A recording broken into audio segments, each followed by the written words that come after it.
Assalamualaikum warahmatullahi wabarakatuh. Perkenalkan, nama saya Alfisa Yunitma dengan NIM 10111005. Di sini saya akan menjelaskan terkait tugas minggu lalu, yaitu membuat mini paper dengan judul korelasi antara literasi informasi atau variabel X1 dan akses perpustakaan digital variabel X2 terhadap efektivitas penyusunan tugas mahasiswa variabel Y.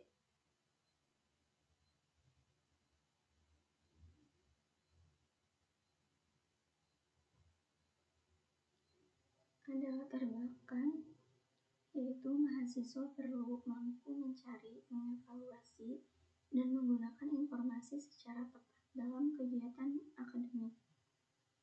Literasi informasi dan akses perpustakaan digital menjadi faktor penting yang memengaruhi kemudahan mahasiswa dalam menemukan referensi yang valid dan menyusun tugas secara efektif. Meskipun digitalisasi perpustakaan terbukti meningkatkan kemampuan literasi informasi, banyak mahasiswa masih mengalami kendala seperti sulitnya mendapatkan jurnal gratis dan kurangnya panduan sumber terpercaya. Penelitian ini bertujuan menganalisis pengaruh literasi informasi dan akses perpustakaan digital terhadap efektivitas penyusunan tugas akademik mahasiswa. Pelatihan penelusuran e-jurnal dan e-book juga terbukti dapat meningkatkan kemampuan tersebut. Selanjutnya ada rumusan masalah. Yang pertama, bagaimana tingkat literasi informasi mahasiswa di Politeknik Negeri Subang? Yang kedua, bagaimana aksesibilitas perpustakaan digital bagi mahasiswa? Yang ketiga, apakah terdapat hubungan antara literasi informasi variabel X1 dan akses perpustakaan digital variabel X2 terhadap efektivitas penyusunan tugas mahasiswa variabel Y? Kemudian ada tujuan yang pertama, mengetahui hubungan antara tingkat literasi informasi X1 terhadap efektivitas penyusunan tugas mahasiswa Y. Yang kedua, mengetahui hubungan antara akses perpustakaan digital X2 terhadap efektivitas penyusunan tugas mahasiswa Y. Yang ketiga, memberikan gambaran tentang pentingnya penguasaan keterampilan literasi informasi dan kemudian ada metode penelitian. Penelitian ini menggunakan pendekatan kuantitatif untuk menganalisis hubungan antara literasi informasi variabel X1 dan akses perpustakaan digital variabel X2 terhadap efektivitas penyusunan tugas mahasiswa variabel Y. Data diperoleh melalui kuesioner online yang diberikan kepada 32 responden menggunakan skala Likert 1-4. Variabel X1 diukur melalui indikator kemampuan mencari, mengevaluasi, dan menggunakan informasi. Sedangkan variabel X2 mencakup kemudahan akses, kelengkapan koleksi digital, kualitas fitur, dan intensitas penggunaan. Variabel Y mencakup ketepatan waktu, kualitas isi, ketepatan citasi, dan efisiensi proses penyusunan tugas. Data dianalisis menggunakan SPSS melalui uji validitas, reliabilitas, normalitas, korelasi Pearson, regresi linear berganda, uji T, uji F, dan koefisien determinasi. Alur penelitian meliputi penyusunan instrumen, pengumpulan data, analisis dengan SPSS, dan penarikan kesimpulan. Kemudian ada hasil dan pembahasan. Bagian ini menyajikan hasil penelitian dari kuesioner 32 responden menggunakan skala Likert 1-4. Analisis deskriptif menunjukkan bahwa literasi informasi variabel X1 dan akses perpustakaan digital variabel X2 berada pada kategori setuju, menandakan kemampuan literasi informasi dan akses digital mahasiswa tergolong baik. Efektivitas penyusunan tugas variabel Y juga berada pada kategori setuju, mengindikasikan bahwa mahasiswa cukup efektif dalam menyusun tugas akademik. Kemudian ada hasil dan pembahasan. Uji validitas menunjukkan bahwa seluruh item pernyataan dinyatakan valid karena nilai R hitung lebih besar dari R tabel.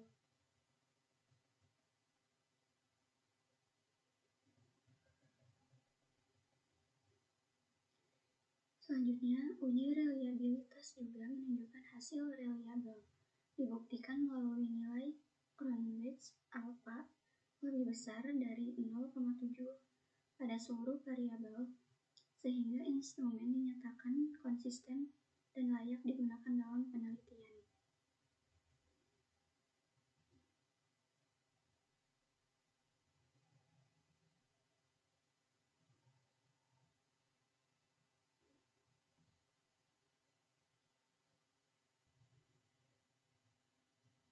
Ada hasil uji korelasi.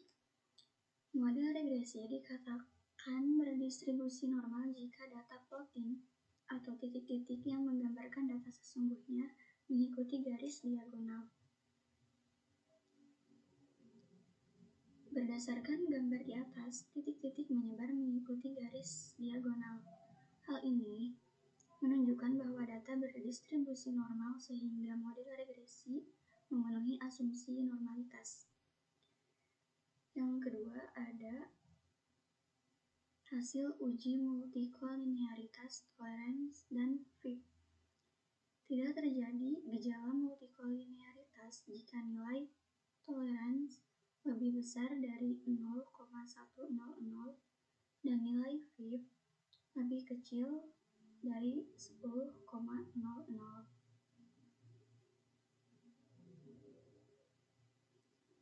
Nilai tolerance lebih besar dari 0,100 dan fit lebih kecil dari 10,00 pada semua variabel menunjukkan bahwa model tidak mengalami gejala multikolinearitas. Yang ketiga ada hasil uji heteroskedastisitas scatter plots. Tidak terjadi heteroskedastisitas jika tidak ada pola yang jelas atau bergelombang melebar kemudian menyempit pada gambar scatter plots, serta titik-titik menyebar di atas dan di bawah angka 1 pada sumbu Y.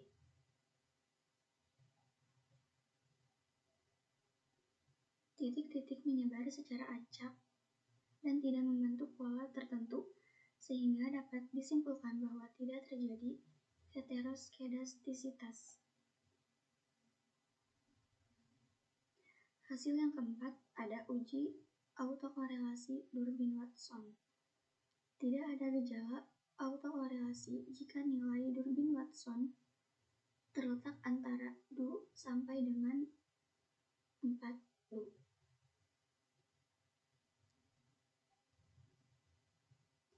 Nilai DU dicari pada distribusi nilai tabel Durbin-Watson berdasarkan K jumlah variabel X, 2 dan N jumlah responden 32 dengan signifikan 5%.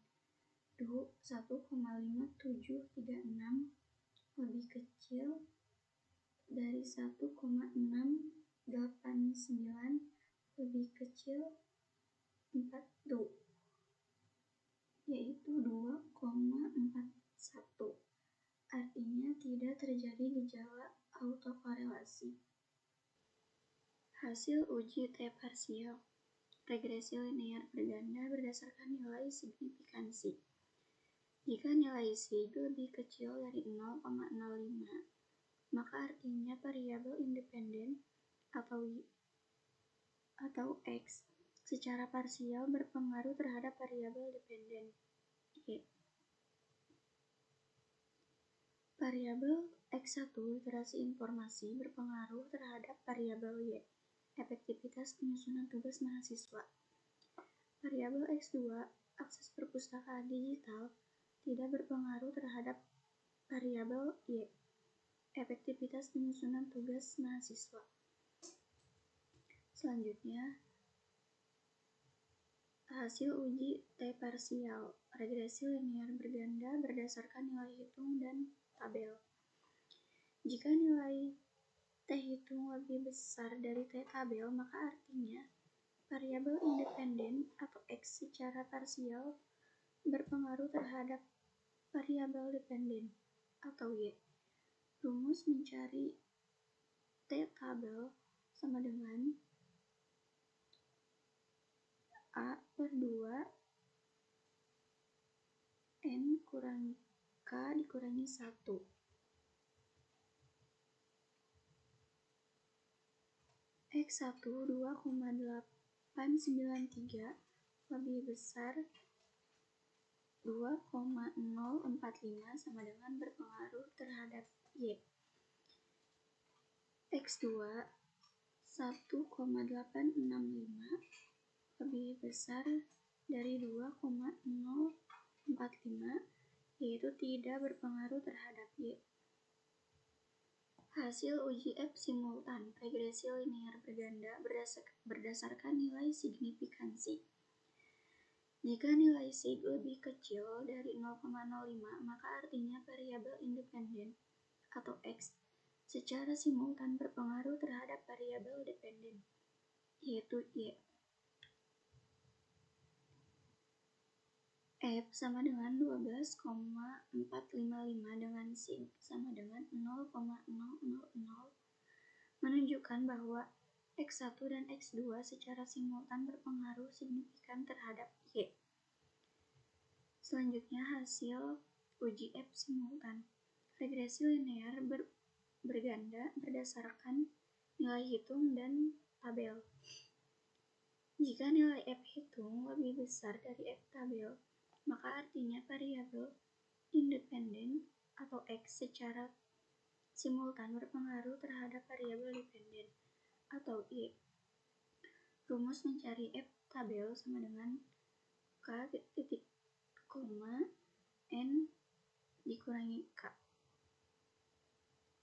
F tabel sama dengan K titik koma N dikurangi K sama dengan 2,32 dikurangi 2 sama dengan 2,30 sama dengan 3,316. Uji F simultan berdasarkan nilai hitung dan tabel. Nilai F hitung 12,455 lebih besar 3,316 F tabel, artinya X1 dan X2 secara simultan berpengaruh terhadap Y. Untuk kesimpulan, hasil penelitian menunjukkan bahwa tingkat literasi informasi mahasiswa berada pada kategori baik dan mampu mendukung proses penyusunan tugas akademik. Akses terhadap perpustakaan digital juga tergolong baik, ditinjau dari kemudahan akses, kelengkapan koleksi, dan frekuensi pemanfaatannya. Literasi informasi atau variabel X1 dan akses perpustakaan digital variabel X2 terbukti memiliki hubungan positif terhadap efektivitas penyusunan tugas atau variabel Y. Secara simultan, kedua variabel tersebut berpengaruh signifikan sehingga keduanya berperan penting dalam meningkatkan kualitas tugas akademik mahasiswa.